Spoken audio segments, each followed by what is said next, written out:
Andiamo? Sì, dai, andiamo dove? Andiamo! 3, 2, 1! 3, 2, 1! Susi e Patrizio News! Vai! No, TG del turismo! TG del turismo, guarda. Sì, ma come sei bardata? Sono bardata che un po' messicana, no? Con i colori messicani, un po' Frida Kahlo, perché c'è una notizia bellissima che ve la dico subito. In Messico è pronto a inaugurare, cioè vabbè, insomma, il treno delle meraviglie dei Maya. Oh. È un treno che è appunto nuovissimo, che farà il giro dei posti fondamentali, insomma, turistici, cioè Tabasco, Chiapas, Campeche, Yucatan, Quintana, Roo, e facendo tappa nei siti archeologici più rinomati della penisola dello Yucatan. E sarà inaugurato il 15 di dicembre, quindi fra un po' ci potrei anche andare. Guarda, non vedrei l'ora perché è meraviglioso il Messico. Ti capisco, Maya, no, è vero, cioè, è dai.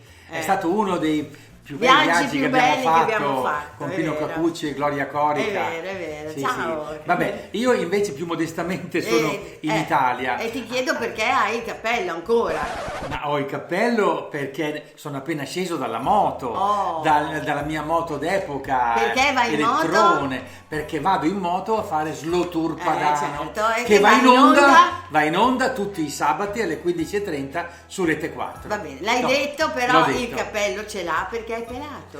Non è vero, guarda quanti capelli che ho. Ma dietro ti stai pelando. Cosa c'entra? Dietro non si vedrebbe. Vabbè. Allora, io ti dicevo, resto più modestamente in Italia, sì, perché insomma dicembre insomma è un periodo di presepi. No, non fate quella faccia lì, non è una cosa scontata il presepio. Ci sono dei presepi altamente spettacolari. Per esempio quello di Manarola in Liguria, un presepio luminoso ideato nel 1976 da un ferroviere in pensione. Che bello. Non ho il numero. È tutto con i ferrovieri e i passeggeri? Ma no, vabbè. È fatto con materiali riciclati, più di 300 figure a grandezza naturale, 8 km di cavi elettrici. Ma sono i pastori? 17.000 lampadine. Mi interrompe. Ci sono i pastori, i cammelli? È chiaro. O ci sono i ferrovieri? No, il ferroviere è l'ideatore.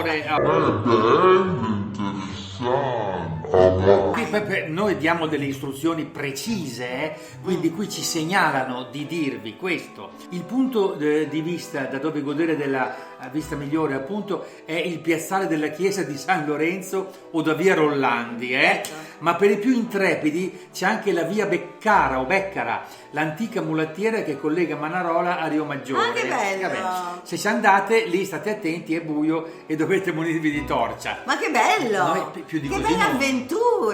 Esatto. Vabbè. Bellissima, bella, da fare. A proposito di presepi, ecco, ci sono alcuni importantissimi, per esempio quello di Greccio, che è bellissimo perché tutta la popolazione partecipa a realizzare un presepe vivente, quello che a Greccio San Francesco organizzò a suo tempo, perché fece proprio un presepe vivente, c'era la Madonna col bambino e c'era San Giuseppe, tutta la gente, i pastori eccetera eccetera. E chi fa adesso questi personaggi? C'è per esempio il sindaco e poi tutte le persone del posto, no? E sono bellissimi, sono eccezionali. Io ci sono andata e li ho ripresi e guardate perché è carinissima questa cosa, è veramente da andare, è una partecipazione emotiva. E poi c'è quello di Matera, ai Sassi, anche a Matera ci sono stata e c'è questo presepe appunto dei Matera, quindi ne avete. Va bene, andiamo avanti. Comunque non possiamo non citare la fiera dei presepi e dei pastori di San Gregorio Armeno a Napoli, ma ci ovviamente, certo. E anche il presepe di sabbia a Rimini, sulla spiaggia libera in piazzale Boscovic, nella zona del porto a Marina Centro. C'è anche un mercatino dell'artigianato. E anche a Rimini naturalmente cosa fanno? Spettacoli per bambini. Fanno il presepe con i bagnanti, gli ombrelloni e tutto, no? Cioè è sempre in attesa della nascita di Gesù, però con i presepi, con gli... Dai, se volete c'è anche il pattinaggio sul ghiaccio al coperto, parlo sempre di Rimini. A Rimini bisogna andare. A Milano. Un istituto internazionale di moda e design, si chiama Raffles. È un istituto estremamente interessante, interdisciplinare, con varie nazionalità, veramente tratta la moda e il design ed è anche una scuola per dei ragazzi. La notizia è che il 14 dicembre fa un Open Doors o Open Day, che dir si voglia. Potete andare a vedere. C'è un'esposizione ed è estremamente interessante. Tra l'altro, sinceramente, io ci sono appena andato perché ho fatto un servizio a Milano, sempre all'interno di Slow Tour Padana, che va in onda ogni sabato alle 15:30 su Rete 4. Vabbè. Pronti all'arrivo in massa di turisti cinesi? Ci si chiede? No, a parte che i turisti cinesi ci hanno già ormai copiato tutto, comunque va bene.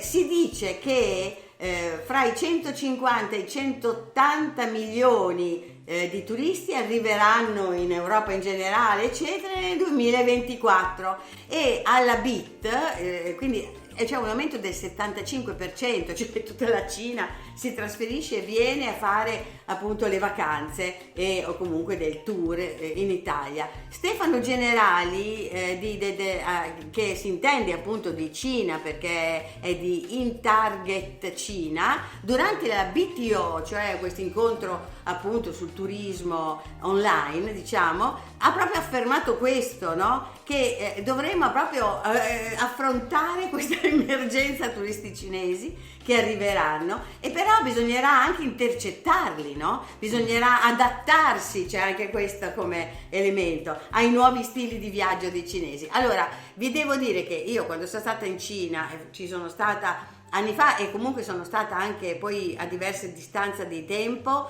e andando proprio a fare, come dire, a presentare Italia Slow Tour, quindi insomma tentavo nel mio piccolo di fare un business, no?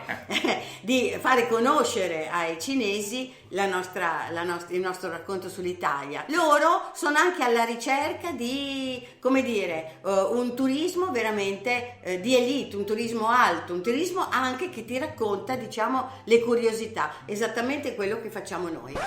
Va benissimo, quindi noi siamo già pronti con italiaslowtour.it.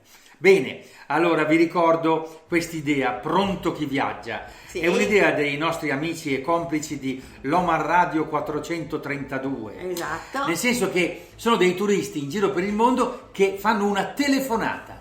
Noi a suo tempo facciamo i filmini delle vacanze, loro fanno la telefonata dai luoghi delle loro vacanze, la prossima telefonata la fanno i Voyagers dall'Egitto e ci raccontano il souk del Cairo. Benissimo, molto interessante il souk del Cairo, veramente c'è di tutto e c'è da perdersi, è bellissimo perdersi nel souk del Cairo, ma a proposito di appunto le nostre esperienze lontane di turisti per caso, che però sono sempre valide, ebbene il 26 dicembre alle 19:30 su questo canale, sui canali Italia, dopo aver mangiato, aver fatto tutte le vostre cose, alle 19:30 di Santo Stefano potrete vedere il mio viaggio a Cuba. Perché? Perché appunto è un viaggio fatto col telefonino, cioè è un viaggio molto molto veloce, un viaggio che racconta quello che ho fatto anche in camper a Cuba. Quindi segnatevelo, perché il 26 dicembre, dopo i fumi del cibo che avete mangiato, eccetera eccetera,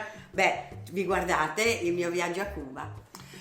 Se pianificate un viaggio all'estero, però un consiglio, attraverso il nostro sito italiaslowtour.it trovate una convenzione particolare con Columbus Assicurazioni. E serve. Esatto, per andare all'estero è fondamentale. Sì. Potete sottoscrivere una assicurazione di viaggio con uno sconto grazie al sito Italia Slow Tour. Va bene, abbiamo detto tutto. L'ultima velocissimamente, il Parco Giardino Sigurtà, che sta a Valeggio sul Mincio, siamo in provincia di Verona ma comunque non lontano da Mantova, ha ricevuto un premio importante, il Garden Tourism Award 2023. Significa che è il parco tra le migliori destinazioni giardino a livello mondiale. Ma dai, premiazione in Canada, quindi ma da andarci. Andateci, Parco Giardino Sigurtà, Bello. Valeggio sul Mincio. Dai che abbiamo concluso il tempo. Abbiamo finito, vi ricordate ecco tutte le cose di cui ci siamo raccomandati. Ciao, arrivederci e grazie, alla prossima. Alla prossima.